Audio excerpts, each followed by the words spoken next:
Yo, what is up, think tank? Quick question for you. What if I told you that the one thing you trust most, this amazing, superpowered computer sitting right here? Seriously, it sounds like something out of a sci-fi movie, right? But it's real. Our brains, in their quest to make sense of this crazy, chaotic world, take a lot of shortcuts. And sometimes, those shortcuts lead us down some pretty weird and honestly, kinda creepy garden paths. We're talking about cognitive biases, these hidden, automatic patterns in our thinking. And trust me, they're way more common and way weirder than you might think. Today, we're diving deep into 5 of the creepiest tricks your brain is playing on you right now.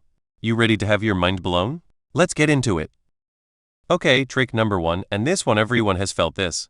You learn a new word, or maybe you're thinking about buying a specific type of car, let's say a red Mini Cooper. And then bam! Suddenly, you see red Mini Coopers everywhere. You hear that new word in conversations, you see it on billboards, it's like the universe is screaming red Mini Cooper at you. Spooky, right?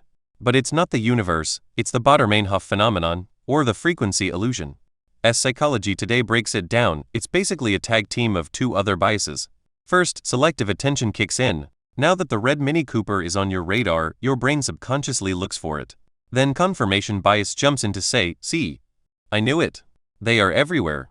Your brain isn't seeing more red minis, it's just noticing them more and telling you it's significant. Creepy, huh? Your brain is literally creating a pattern out of thin air. Next up, the one that probably runs half the internet, confirmation bias. We love being right. It feels good. So good, in fact, that our brains will bend over backwards to protect that feeling. This bias means we actively search for, interpret, and remember information that confirms what we already believe. And anything that challenges our beliefs? We tend to ignore it, discredit it, or just forget it exists. Think about your social media feed. Is it a vibrant tapestry of diverse opinions, or is it kind of an echo chamber reflecting what you already think? Yeah, that's confirmation bias at work. The psychologist Raymond Nickerson, in a paper published way back in 1998 in the Review of General Psychology, called it a ubiquitous phenomenon, meaning it's literally everywhere, in almost everything we do. It's why changing someone's mind, or even our own mind, is so ridiculously hard. Our brains are working against it. Now, for number 3, let's talk about feelings. Ever had an amazing day, like, perfect until one tiny thing goes wrong, and suddenly, the whole day feels ruined? Or you get a performance review with 10 compliments and 1 criticism, and what do you obsess over? Yup, the criticism. That, my friends, is the negativity bias. Our brains are basically Velcro for bad experiences and Teflon for good ones. It's like they have a built-in magnifying glass for anything negative. Why? Well, evolutionarily, it makes sense, right? Our ancestors needed to be hyper-aware of dangers. That rustle in the grass could be a tiger. Missing a threat was way worse than missing a pretty flower. But today? It means we often give negative events far more mental weight than they deserve. As the Decision Lab, an organization focused on behavioral science, points out, this bias means negative events have a significantly greater impact on our psychological state than positive ones of the same intensity. It's like our brains are pre-programmed to be a bit Eeyore. Alright, this next one is a trip. It's called the Dunning-Kruger Effect, and it's kinda mind-bending. Have you ever met someone who is, well, let's just say not great at something, but they think they're an absolute genius at it? Or someone who actually is brilliant, but they're super humble and think they don't know much? That's Dunning-Kruger. In their landmark 1999 paper published in the Journal of Personality and Social Psychology, David Dunning and Justin Kruger found something fascinating. People with low ability at a task often overestimate their ability. And ironically, people with high ability tend to underestimate theirs. Why? Because the very skills you need to be good at something are often the same skills you need to recognize how good or bad you are. So if you're really bad at, say, telling jokes, you might also be really bad at knowing your jokes are bad. It's this double whammy. Incompetence and the inability to see your own incompetence. It's profoundly creepy when you think about how many decisions in the world might be made by people deep in the Dunning-Kruger Valley. Okay, our last one is Pareidolia. This is when your brain sees meaningful patterns or images in random stuff. Think, seeing a face in the clouds, a dog in a burnt piece of toast, or hearing hidden messages when a record is played backwards. Your brain hates randomness. It's a pattern-seeking machine, and it's so desperate to find patterns that it will literally invent them. While there isn't one single study for this, it's more of a widely observed phenomenon. Psychologists see it as a byproduct of how our brains process visual and auditory information.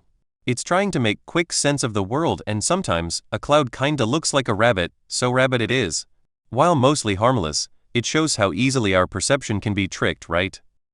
So, looking at all these biases, it's easy to think, wow, my brain is just broken. It's flawed. It's lying to me. And yeah, sometimes it feels that way. But is it really that simple? Maybe these aren't just flaws. Some evolutionary psychologists, and sources like Nova Psychology, suggest these biases are actually mental shortcuts, we call them heuristics, that were super useful for our ancestors. That negativity bias kept them alive. Maybe confirmation bias helped tribes stick together. These weren't bugs, they were features designed for quick and dirty decision-making in a dangerous world. They helped us survive. And let's be honest, don't these shortcuts make life easier sometimes? Constantly questioning every single thought and perception would be exhausting. Maybe our brains aren't lying. Maybe they're just trying to be efficient, even if that efficiency sometimes leads us astray. So what's the takeaway? Are we just puppets dancing on the strings of our cognitive biases? I don't think so. The real power comes from understanding these tricks. It's about developing metacognition. That's the fancy term for thinking about how we think. We might not be able to eliminate these biases, they're pretty hardwired. But we can learn to recognize them. The next time you feel that surge of I knew it, maybe pause and ask, is this confirmation bias talking?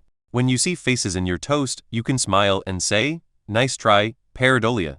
When you feel that doom and gloom, ask, is this negativity bias, or is the situation really that bad? By becoming aware of these creepy little tricks, we can start to question our automatic thoughts, seek out different perspectives, and ultimately, make more conscious, more reasoned decisions. Awareness isn't a cure, but it's the best defense we've got. But it really makes you wonder, doesn't it? How much of what we experience as objective reality is actually just a carefully curated story, filtered and edited by our own brains? If we know these biases exist, can we ever truly step outside of them and see the world as it really is? Or are we forever looking through a distorted lens? What do you think? What's the creepiest brain trick you've ever caught yourself falling for? Let me know your thoughts and stories down in the comments. I really want to hear them. If your mind is officially blown, do me a solid and smash that like button. It really helps the channel out. And if you want more deep dives into the mysteries of the human mind and how we can all think a little smarter, make sure you subscribe and hit that notification bell so you don't miss a thing. Share this with a friend whose brain might need a little reality check. Thanks for hanging out with me today. Keep questioning, keep learning, and as always, stay curious. I'll catch you in the next one. Peace out.